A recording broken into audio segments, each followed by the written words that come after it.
Sindh assembly کے speaker Agha Siraj Durrani سے ملنے ضلع شکارپور میں ان کے آبائی گاؤں گڑی یاسین پہنچے۔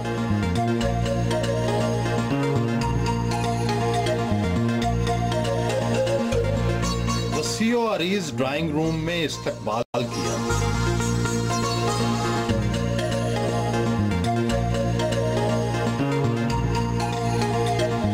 سندھ اسمبلی کے 16ویں اسپیکر ہیں۔ اس سے پہلے آپ کے والد اور چچا بھی اسپیکر رہے۔ کیا یہ عہدہ خاندان کو کچھ زیادہ ہی بھا گیا ہے؟ انوائرمنٹ کے حساب سے یہ عہدہ میں نے ایکسیپٹ کیا۔ خاندانی ٹریڈیشنز میں نے کریٹ کی کہ I am the third speaker in the family. I try to copy my father because ان کو میں نے زیادہ دیکھا تھا اسمبلی میں، اینڈ میں کوشش کرتا ہوں کہ اب ان کی جو پرفارمنس تھی ویسے تو میری نہیں ہو سکتی، اور نیدر اس زمانے کے لوگ اس وقت اسمبلی میں ہیں، لیکن what ever the environment is I try to play my part. Saint Patrick School Karachi سے میٹرک کیا۔ آصف زرداری سے دوستی کب اور کیسے ہوئی؟ زرداری صاحب سے میری ملاقات ہوئی تھی 1968 میں، جب وہ پٹارو میں ہوتے تھے۔ Used to study in Petaro, common friends کے گھر پہ۔ اس کے بعد پھر ہماری دوستی بہت کلوز ہو گئی۔ وہ یہاں بھی آتے تھے، میرے گاؤں بھی آتے تھے، شکار بھی کرتے تھے۔ تقریباً ساتھ رہے ہیں، آلموسٹ آپ یہ سمجھ لیں 45 ایئرس۔ قانون کی ڈگری تو لے لی، کیا عملی وکالت بھی کی؟ ارادہ تھا، کیونکہ میں چلا گیا امریکہ تو وہاں پہ میں نے بزنس ایڈمنسٹریشن میں یونیورسٹی آف ٹیکسس میں نے ایڈمیشن لی تھی۔ اس کی وجہ سے میرا جو لا پوائنٹ تھا وہ ڈسٹرب ہوا، because I wanted to do bar from England. وہ نہیں ہوا۔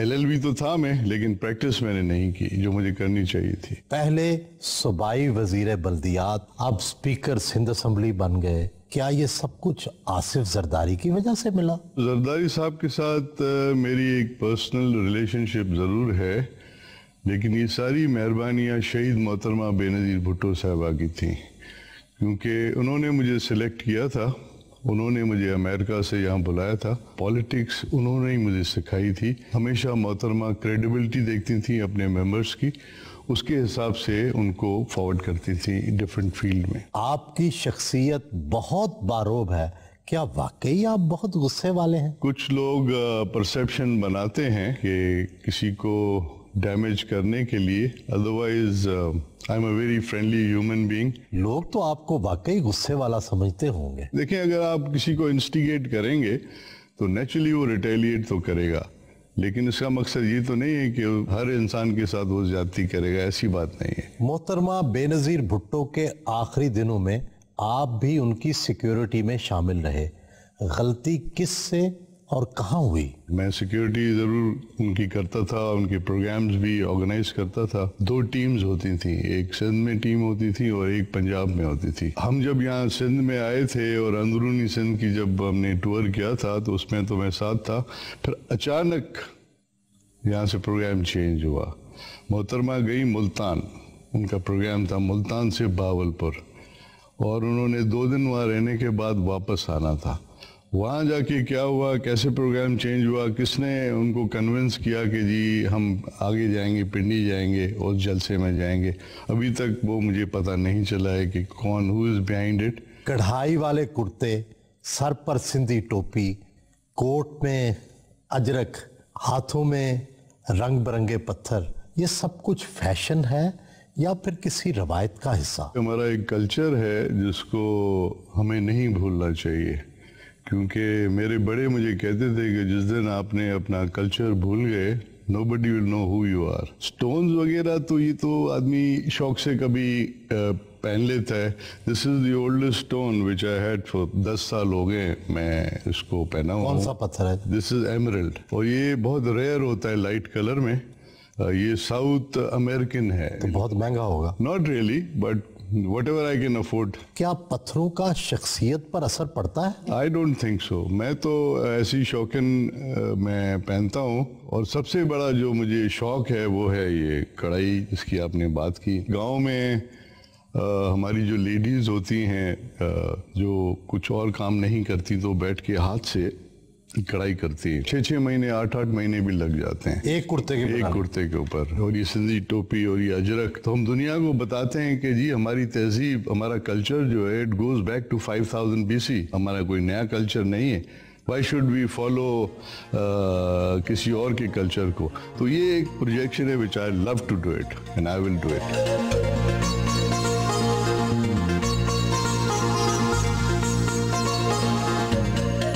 گاؤں میں ہوں تو گھر کے احاطے میں کھلی کچہری لگاتے ہیں.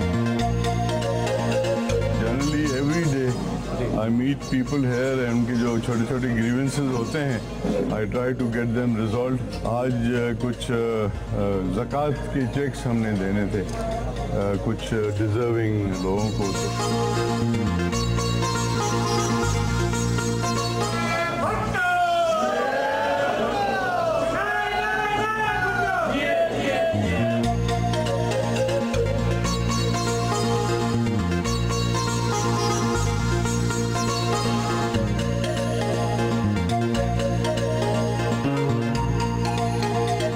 ساری عمارتیں آپ نے وزیر بننے کے بعد بنوائی ہیں یا کوئی پرانی ہیں؟ منیمم آئی وڈ سے 150 سال پرانی عمارتیں ہیں. سامنے والی جو عمارت دیکھ رہے ہیں آپ، یہ میرے دادا آغا شمس الدین خان صاحب نے بنائی تھی، اسی لیے ان کا نام بھی وہاں پہ انگریوڈ ہے شمس محل کے نام سے، which was established in 1925. یہ جو سامنے بلڈنگ ہے یہ ایک جرگہ ہاؤس ہوتا تھا جہاں اس زمانے میں جرگے ہوتے تھے، فیصلے ہوتے تھے.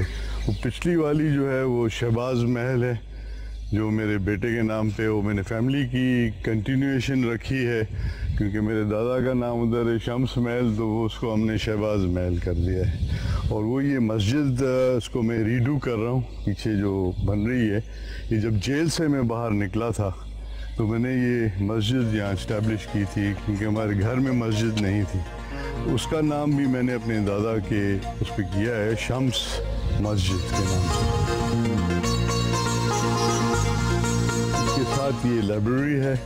ہمارے جو تایا آغا بدرالدین خان صاحب تھے انہوں نے اپنی پرسنل کلیکشن بکس کی یہاں رکھی ہے. اسٹیبلش ہوئی تھی 1942 میں. ڈپارٹمنٹس کے حساب سے اس میں کتابیں رکھی ہوئی ہیں، کوئی 12,000 کے قریب کتابیں ٹوٹل اس لائبریری میں. یہ ساری آغا بدرالدین درانی صاحب کی پرسنل کلیکشن ہے، اور یہ ان کی پرسنل کلیکشن ہے تصویروں کی. یہ سارے وہ رائٹرز، تھنکرز، صوفیز، تو یہ اتنے انوالو تھے کہ انہوں نے پرسنلی یہاں کے موو کیا. گھر سے نکل کے ہی moved here, he made a bedroom, because وہ سونے سے پہلے کوئی نہ کوئی مطالعہ کرتے تھے، اس کے بعد سوتے تھے. اور شہید محترمہ بے نظیر بھٹو صاحبہ کی فیوریٹ جگہ تھی یہ. وہ جب بھی میرے گھر آتی تھیں وہ 1-2 گھنٹہ یہاں بیٹھتی تھیں، ڈفرینٹ بکس نکالتی تھیں، ان کا مطالعہ کرتی تھیں اور ریکمینڈ کرتی تھیں کہ آپ ڈیلی یہاں بیٹھا کرو اور یہ مطالعہ کیا کرو، 1 گھنٹہ نکالو، ان بکس کو پڑھو، ان میں آپ کو زیادہ نالج ملے گی.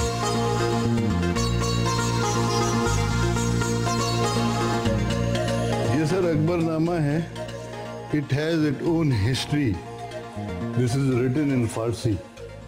یہ اکبر صاحب نے خود تو وہ نہیں لکھتے تھے لیکن انہوں نے کسی سے فارسی میں لکھوایا ہے. جی سر. اس کی خصوصیت یہ ہے کہ اٹ از کاروڈ ان گولڈ. تو اس کے 2 والیوم ہیں جو ہارڈلی آپ کو کہیں ملیں گے. These are the last volume which my uncle got. آپ یقین کریں محترمہ کو یہ کتاب اتنی پسند تھی، حالانکہ اٹ واز ان فارسی، لیکن وہ ضرور جب بھی یہاں آتی تھیں اس کتاب کو ضرور کھلواتی تھیں، ان کو دیکھتی تھی، پھر مجھے کہتی تھیں کہ look at the beauty of this page, کہ آپ جب اوپننگ کریں گے اس کتاب کو تو آپ کو اتنی خوبصورتی میں یہ ساری آرٹ ملے گی کہ آپ کا جی چاہے گا کہ آپ یہیں بیٹھ جائیں اور اس کو پڑھیں اور دیکھیں اس میں کیا ہے.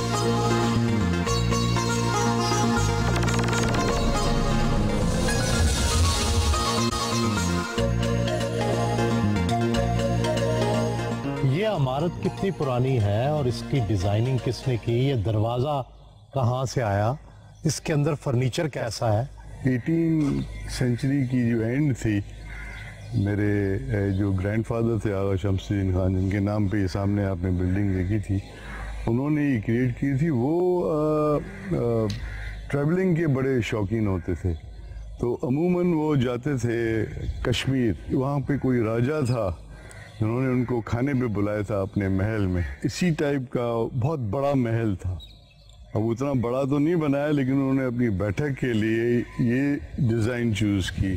تو یہ اس وقت کا ہے, اور فرنیچر بھی تقریباً اسی وقت کا ہے.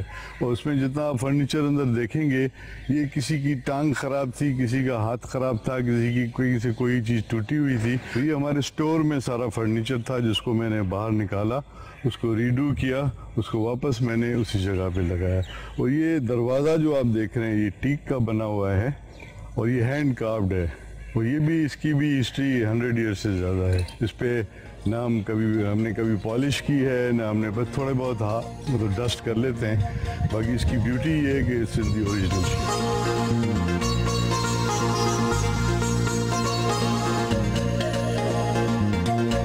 اس کی خوبصورتی یہ ہے کہ اس کی انوائرمنٹ جو ہے وہ بھی پرانی ہے. اس کی ہر چیز پرانی ہے. آپ نیچے ووڈن فلورز ہیں, جو زمانے میں شوق سے جو لوگ شوقین ہوتے تھے, they try to keep everything intact. آپ کو مصوری کے شاہپاروں کا بھی شوق ہے؟ آرٹ کا بہت شوق ہے. I love مائیکل اینجلوز کی وہ جو بناتے تھے چرچز کی چھتوں کے اوپر, اپنا ایک آرٹسٹک وے سے پروجیکٹ کرتے تھے اس وقت کے انوائرمنٹ کی. اس میں مجھے بڑا مزہ آتا ہے اس کو بیٹھ کے واچ کرنے میں. بڑا ڈیفیکلٹ ہوتا ہے اس کو انڈرسٹینڈ کرنا. کیا مائیکل اینجلو کی اوریجنل تصاویر ہیں آپ کے پاس؟ اوریجنل نہیں ہے, لیکن میں نے کوشش کی ہے کہ اچھے آرٹسٹ سے میں نے ان کی کاپی ضرور کروائی ہیں. جب میں ملک سے باہر گیا پڑھنے کے لیے, تو وہاں پہ ٹیکسز میں ایک میوزیم آف آرٹ ہے, تو میں اس آرٹ گیلریز میں جا کے بیٹھتا تھا. تو ان کو دیکھ کے میں نے یہ کانسیپٹ بنانے کی کوشش کی ہے. اب I don't know how much اس کی جو اصلیت ہے اس میں کتنی ہے, بٹ آئی لو اٹ. جب میں اکیلا ہوتا ہوں اور میں اپنی مائنڈ کو ریلیکس کرنے کی کوشش کرتا ہوں, تو I sit here and I watch this painting and I try to follow کہ اس پہ کون لوگ کیا شو کر رہے ہیں, اور اس کو ہم اپنی مائنڈ میں. مائیکل اینجلو کی ہے. مائیکل اینجلو کی ہے کہ یہ ساری آپ کو اٹلی میں بہت ملیں گی مائیکل اینجلو کی. وہاں پہ جتنے بڑے بڑے کیتھیڈرلز ہیں, تو جہاں پوپ صاحب رہتے ہیں, وہاں پہ آپ کو یہ ساری چیزیں اتنی خوبصورت ہیں. میں ایک دفعہ گیا ہوں, آپ یقین کریں کہ جی نہیں چاہتا ہے کہ آدمی ان کو چھوڑ کے باہر بیٹھے.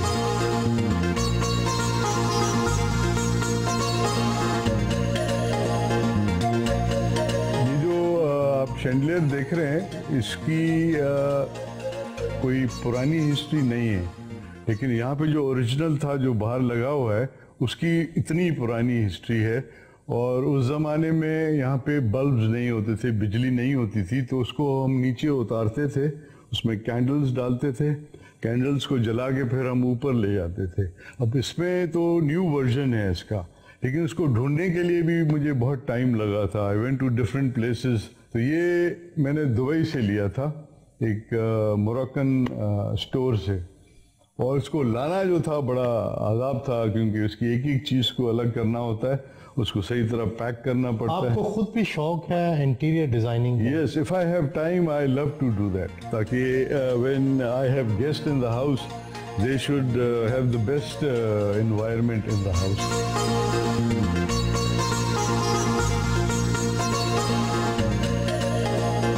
یہ بہت ہی پرانی historical, this is all teak.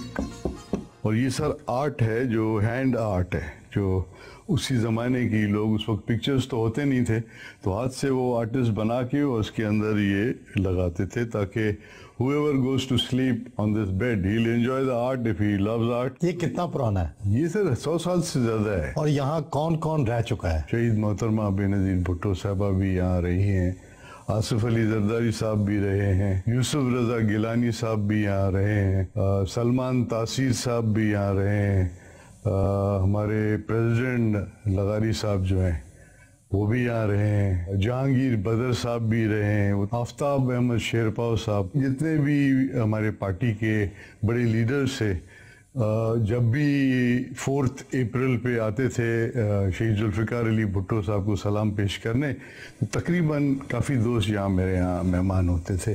ہمارے زرداری صاحب he wanted to enjoy the old house. Yousaf Raza Gilani صاحب وہ مجھے کہتے تھے کہ جی یہاں میں رہتا ہوں تو مجھے اپنی حویلی یاد آتی ہے اپنے گھر کی. تو کانسیپٹ ہے ایک پرانا لک جو ہے تو اس کے لیے یہ آئیڈیل جگہ تھی. اب تو جب بھی آتے ہیں ہمارے مہمان وہ یہیں رہتے ہیں.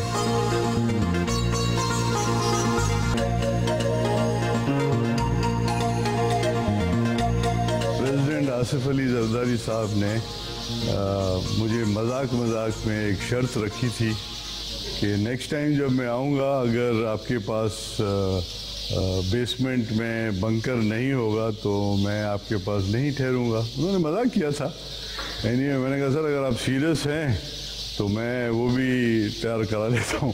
تو پھر اسی کانسیپٹ کو لے کے یہ ایریا بیسیکلی میں نے ابھی بھی آصف علی زرداری صاحب کے لیے، اس کی فیملی کے لیے رکھا ہوا ہے، بلاول بھٹو زرداری صاحب کے لیے اور ان کی سسٹر علی فریال ٹالپور صاحبہ کے لیے ہے کہ whenever they want to utilize it, they can utilize it. تو کیا یہ وہی شہباز محل ہے جس کے تہ خانے سے 400 کلو سونا نکلا تھا؟ یہ ایک ہمارے ٹی وی چینل کے اینکر صاحب نے مذاق کیا تھا اور میں تو اس کو مذاق ہی لوں گا کیونکہ 400 کلو گولڈ جو ہے وہ بہت بڑا اماؤنٹ ہوتا ہے. کیا آپ نے سٹور کیا تھا کبھی سونا یہاں؟ سوال ہی نہیں پیدا ہوتا 400 کلو سونا کس کے پاس ہوتا ہے. یہ تو ایک بیوقوفیت والی بات ہے. یہ بت پہرے دار کہاں سے آئے؟ پرانے زمانے میں یہ ایک آرٹ ہوتا تھا کہ اس زمانے میں ایسے لوگ کھڑے ہوتے تھے. اس زمانے میں بندوقیں نہیں ہوتی تھی تو وہ شیلڈ اور سپیئرز اور سورڈز لے کے وہ دروازے کے باہر کھڑے ہوتے تھے تاکہ وہ پروٹیکٹ کریں اس چیز کو. تو یہ ایک آرٹ ہے جو مجھے پسند ہے. میں نے دبئی میں دیکھا تھا وہاں پہ ایک سٹور تھا جو یہ لوگ بناتے ہیں تو مجھے یہ بہت پسند آ گئے. پھر میں نے ان کو لیا شفٹ کر کے ان کو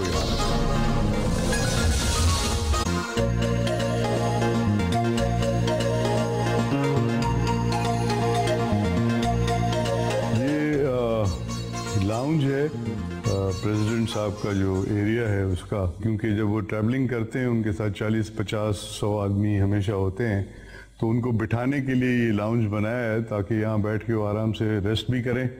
اس کے بعد وہ جو بھی سنیکنگ کرنی ہے، چائے پینی ہے، انوائرمنٹ کو بھی انجوائے کریں. اور یہ ان کا لیونگ روم ہے. جو بھی یہاں پہ ان کے مہمان ہوں گے وہ یہاں بیٹھ کے ریلیکس بھی کریں، انجوائے کریں. شیر تو مسلم لیگ نواز کا انتخابی نشان ہے. آپ نے کیوں اتنے سارے شیر رکھے ہوئے ہیں اپنے ڈرائنگ روم میں؟ میرا شوق ہے ہنٹنگ کا. تو کیا آپ نے شیر بھی مارے ہوئے ہیں؟ یہ جو آپ شیر دیکھ رہے ہیں اس کو میں نے ہی مارا تھا. افریقہ میں ان کی ہنٹنگ ہوتی ہے، اس کے لیے پرمٹ لینا پڑتا ہے افریقن گورنمنٹ سے. پلس وہاں پہ لوگ ہیں، ہنٹرز ہیں جو ہنٹنگ کراتے ہیں. اور جب آپ ان کو ہنٹ کرتے ہیں اس کے بعد پھر یہ آپ کو اسٹاف کر کے بھی دیتے ہیں. وہ بھی پرمیشن لینی پڑتی ہے گورنمنٹ سے. اور پھر جب ہم اپنے ملک میں منگاتے ہیں اسٹاف کر کے تو اس کے اوپر ڈیوٹی لگتی ہے کسٹمز کی. کتنے شیر مار چکے ہیں؟ کتنے چیتے مار چکے ہیں؟ ابھی تک تو یہ 2 بڑے شیر ہیں. ایک وہ ہے جو لاسٹ 4 سال پہلے میں نے مارا تھا. اس کے ساتھ 2 لیپرڈز ہیں. یہ تو بڑا مہنگا شوق ہوگا. Not really. ساؤتھ افریقہ تھوڑا سا مہنگا ہے لیکن اگر آپ زمبیا چلے جائیں یہ چھوٹے چھوٹے ملک ہیں جو غریب ملک ہیں اور وہاں پہ وہ کم چارج کرتے ہیں. کیا شیر کا شکار بہت مشکل ہوتا ہے؟ ہودے میں بیٹھ کر کیا جاتا ہے، محفوظ جگہ پر بیٹھ کر کیا جاتا ہے؟ کیا طریقہ کار اختیار کیا جاتا ہے؟ بیٹ لگاتے ہیں. کوئی بھی اینیمل جو اس کو مار کے اس کی پیسز گوشت کے نکال کے وہ لٹکاتے ہیں کسی ٹری کے ساتھ. اس کی جو سمیل ہوتی ہے اس پہ شیر باہر آتا ہے. تو یہ شیر جو تھا یہ اس کو تقریباً 4-4.5 گھنٹے میں نے ڈھونڈا. اس کی آواز آ رہی تھی لیکن نظر نہیں آ رہا تھا. ہم نے ٹریکنگ بھی کی، ٹریکرز تھے میرے ساتھ. پھر جب پتہ چلا کہ یہ وہاں جگہ پہ یہ بیٹھا ہوا ہے، یہ لیٹا ہوا تھا، جب ہم اس کے نزدیک جب گئے تو یہ کھڑے ہو گئے اس وقت مجھے فیل ہوا کہ لائن از دی لائن. اور جب یہ شیر کھڑا ہوا تو اس کے بال بھی کھڑے ہوئے. اس کے بال کھڑے ہو گئے تو میرے بال بھی ہاتھوں کے کھڑے ہو گئے کہ اب اس کا اور میرا مقابلہ ہے. ادھر اس نے مجھے مارنا ہے یا میں نے اس کو مارنا ہے. تو اس کا ایک ٹیکنیکل وے ہوتا ہے شوٹنگ کا. اس ٹیکنیکل وے سے میں نے اس کو گولی ماری تھی جس سے یہ ڈیڈ شاٹ تھا. اور اس کے بعد اس وقت یہ ہمارے گھر میں.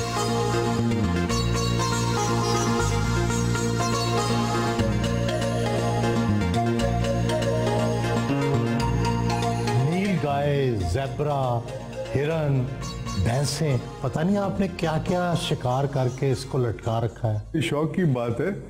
And this is African buffalo which زیادہ تر یہ پانی میں بھی رہتا ہے، باہر بھی ہوتا ہے. وہ بڑا روتھلیس اینیمل ہے. یہ ایون لائن اس سے ڈرتا ہے، ایلیفنٹ اس سے ڈرتا ہے. باقی ڈفرینٹ جو اینیملز ہیں یہ ایک شوق ہے. ان کو ہم اسمال گیم کہتے ہیں. یہ بگ گیم میں لائن آتا ہے، آپ کا ٹائیگر آتا ہے، ایلیفنٹ آتا ہے، رائنو آتا ہے جس کی وہ سونڈ ہوتی ہے. 2 چیزیں میری رہ گئی ہیں. اس میں ایک رائنو رہ گیا ہے اور ایلیفنٹ رہ گیا ہے. اور ٹائیگر جو ہے وہ آپ کو ملے گا انڈیا یا بنگلہ دیش کی طرف. وہاں میں نہیں جا سکا ہوں لیکن میں کوشش کروں گا کہ وہاں بھی ضرور جاؤں تو میری جو فیلڈ ہے وہ کمپلیٹ ہو جائے. کچھ لوگوں کا خیال ہے کہ شکار ظلم ہے اور اس سے بے رحمی پیدا ہوتی ہے. I don't agree on that. کیونکہ جب آپ شکار کرنے جاتے ہیں تو آپ آفیشلی گورنمنٹ سے پرمٹ لیتے ہیں. کسی بھی ملک میں آپ جائیں گے اور جانور کی ایک سرٹن لائف ہوتی ہے، اسپین ہوتا ہے کچھ سالوں کا. اس کے بعد وہ جانور خود مر جاتا ہے. تو جو کانسیپٹ افریقن کنٹریز میں ہے اور دوسرے ملکوں میں ہے وہ یہی ہے کہ وہ جب جانور اس سٹیج پہ آتا ہے کہ ایج اس کی بڑھ جاتی ہے تو پھر وہ الاؤ کرتے ہیں کہ وہاں آپ جا کے شکار کریں.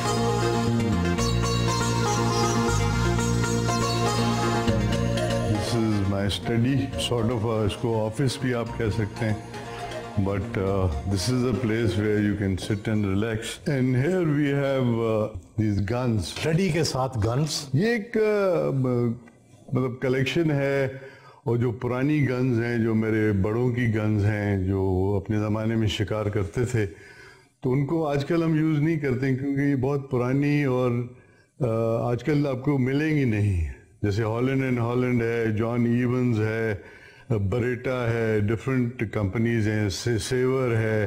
تو ان کو ابھی میں نے پرزرو کیا ہوا ہے سارے میجورٹی آف دا گن. کچھ میں جو نئی ہیں میں یوز کرتا ہوں ہنٹنگ پہ، لیکن these are very old and rare gun جو آپ کو بہت مشکل سے ملیں گی. یہ ایک کانسیپٹ ہے. یہ 410 اس کو کہتے ہیں. دس از دا اسمالسٹ بور جس پہ آپ فاختے وغیرہ ڈب ہنٹنگ پہ جا سکتے ہیں. اور یہ کتنی پرانی ہے؟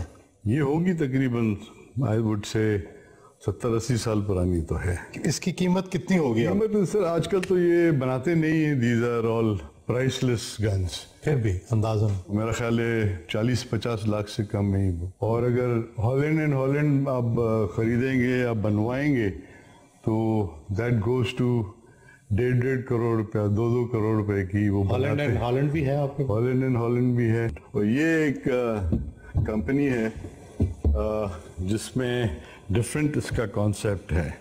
یہ بھی انگلش کمپنی ہے اور اس کا وہ نیچے بریک کرنے والا نہیں ہے. اس کا یہ ہم اوپر پل کرتے ہیں، کھولتے ہیں اور یہاں پہ آپ نے کارٹریجز ڈالے، پھر آپ اس کو یوں بند کریں گے یوں، اینڈ دین یو فائر. یہ تو جدید ہے نا جی. یہ لیٹسٹ ہیں جو میں نے آرڈر پہ بنوائی ہیں. اور ان کے ساتھ this is a double barrel rifle. This is not a short gun لیکن یہ ہے ڈبل بیرل. اس کے ساتھ اسکوپ ہے کیونکہ رائفل کا ہے بور تو اس میں جاتا ہے. دس از 300 میگنم. اس کی کتنی قیمت ہوگی؟ I would say about 20-25 lakh روپے. 270 ونچسٹر ہالینڈ اینڈ ہالینڈ ہے.